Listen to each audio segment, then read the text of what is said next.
Ustaz, dalam hadis dijelaskan orang yang hafal Quran dapat syafaat dari Quran pada hari kiamat. Betul? Apa hadisnya Pak Ustaz? Ada tuh, cari aja lah sendiri.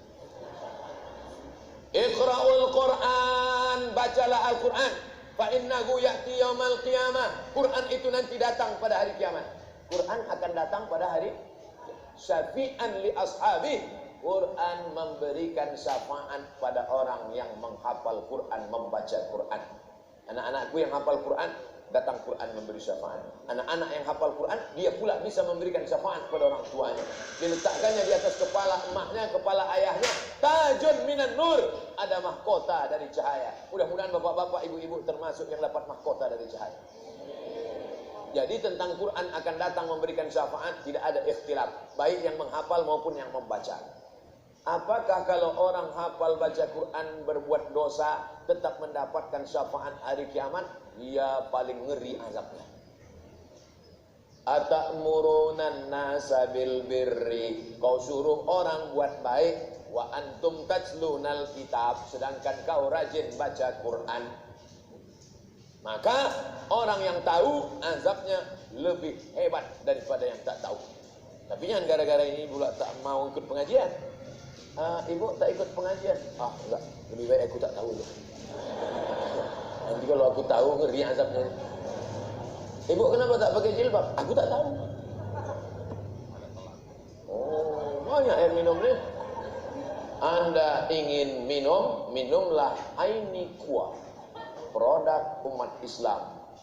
Kayakan umat Islam dengan mengkonsumsi air minum dan makanan berlabel halal. Produk umat Islam. Aini Kuah, like and share. Enggak, kalian tinggal potong-potong aja video ini. Saya tak minta royalti. Tapi kalau dikirim nanti ku kasih nomor rekening. Jadi kesimpulannya, kalau kita sudah belajar, kalau kita sudah ngaji, kalau kita sudah paham Quran, baik yang tahu maupun tak tahu, supaya menghindari dosa. Hijrah bukan pindah rumah, hijrah bukan pindah masjid, hijrah bukan pindah tahun. Hijrah adalah man hajaros sayyi'at, meninggalkan dosa. Mudah-mudahan yang dulu pacaran-pacaran sore ini putus. Takut. Apakah kurban dari hewan yang halal itu suci? Apakah kotoran hewan yang halal itu suci? Enggak. Tak kena makan tai kambing. Karena saya dengar di satu majelis kotoran itu suci. Salah dengar itu.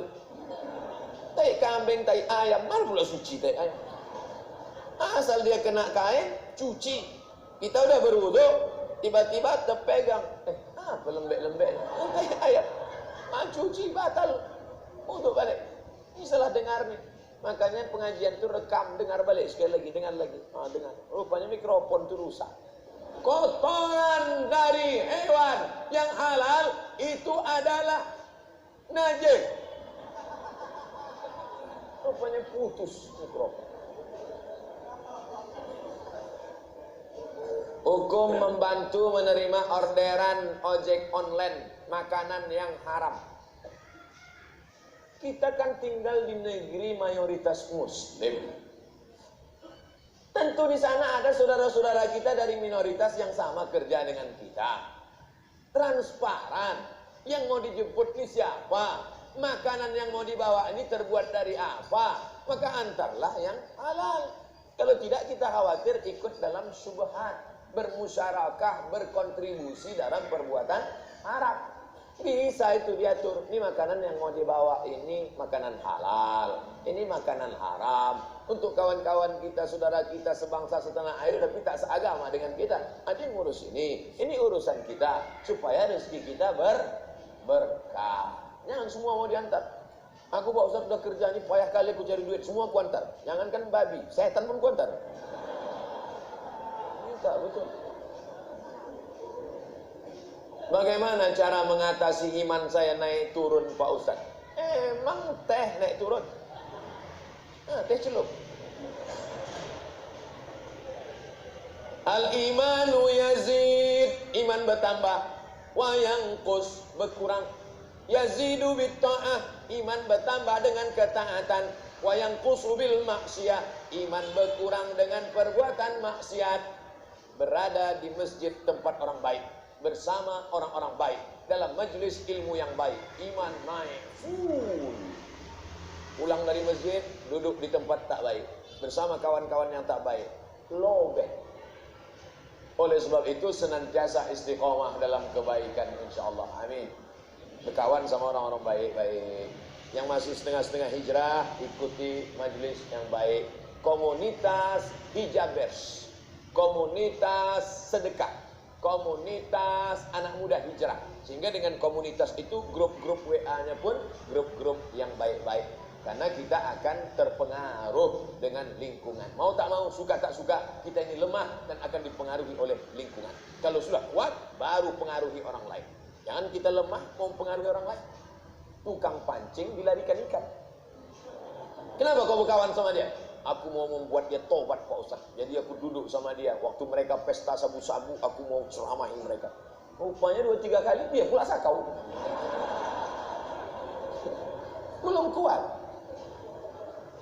Bolehkah kita mendoa orang yang sudah buat zalim kepada kita dengan doa yang lebih pedih dari yang kita rasakan? Nah, ini nyindir saya. Orang-orang yang membuli saya, haters itu, tak pernah saya doakan jelek-jelek. Selalu saya doakan, ya Allah, kalau mereka orang Islam, berikan mereka istiqamah.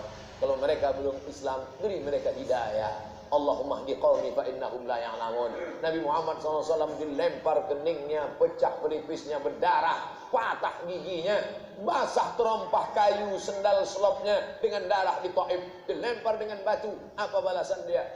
Allahumma asallah an yukhrij min aslabihim man ya'budullaha wa la yusyrika bihi syai'a. Semoga Allah mengeluarkan dari tulang sulbi mereka anak cucu yang mentauhidkan Allah, la ilaha illallah Muhammadur Rasulullah. Jadi jangan dibalas dengan ya Allah, kalau bisa cepat dia mati, kalau bisa jangan langsung mati, kalau bisa buat dia stroke agak 6 bulan. Jangan ajari Allah, ya Allah sakit kali kurasa, kalau bisa balaslah, gini cara balasnya Allah. Apa pula kita menggurui Allah?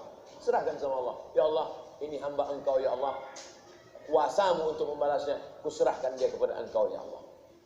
Allah berikan balasan yang tak terlintas dalam pikiran kita. Afwan sebelumnya Ustaz, saya berapa kali mimpi bertemu dengan Ustaz. Wow, amazing.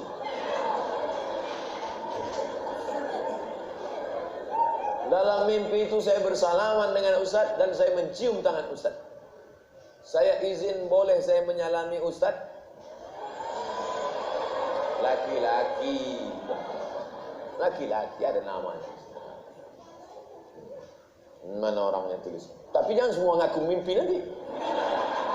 Lama kami pulang.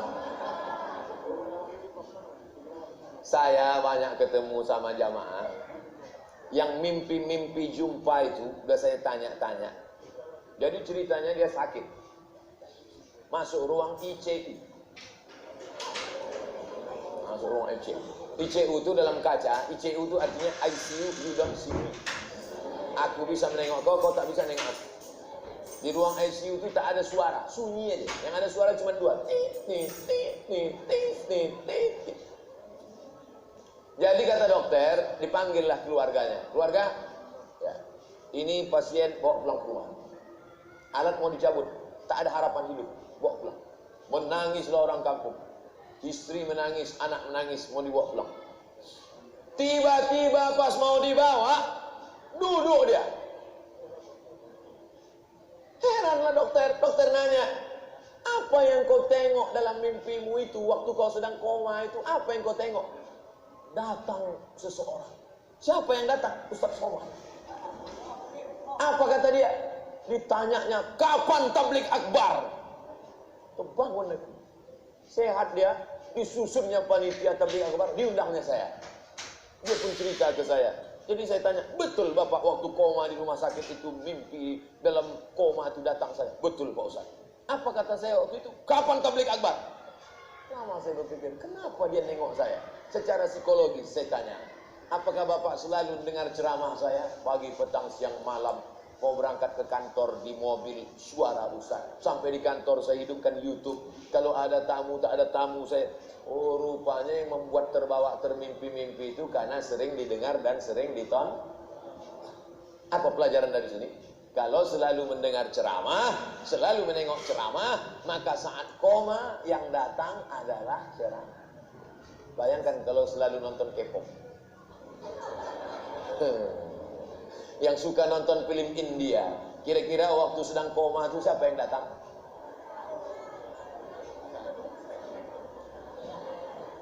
Jawablah sendiri.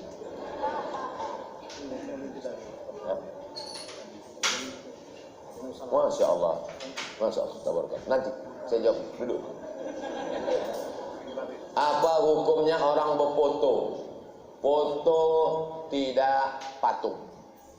In kanat lahu zillun ajma'al ulama ala tahrimihi. Begitu kata Imam Al-Hafiz Ibn Hajar Al-Asqalani. Kalau ada bayang-bayangnya, maka ulama sepakat bahwa dia haram. Kata Ibn Hajar Al-Asqalani.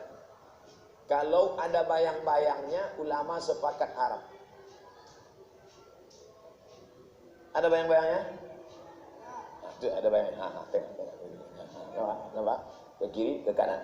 Jadi yang haram itu adalah HP saya pula tak mati. Kalau ada bayang-bayang baru haram, yaitu patung. Patung pun yang haram itu kalau lengkap dari ujung rambut sampai ujung kaki. Ibu, bapak yang di rumahnya ada patung merpati di kamar, lengkap dari ujung muncung sampai ujung ekor. Balik dari sini, potong kepala. Kalau dipotong dia boleh, tapi kalau dia utuh itu yang haram. Ada syarat pertama, ada bayang-bayang. Adapun gambar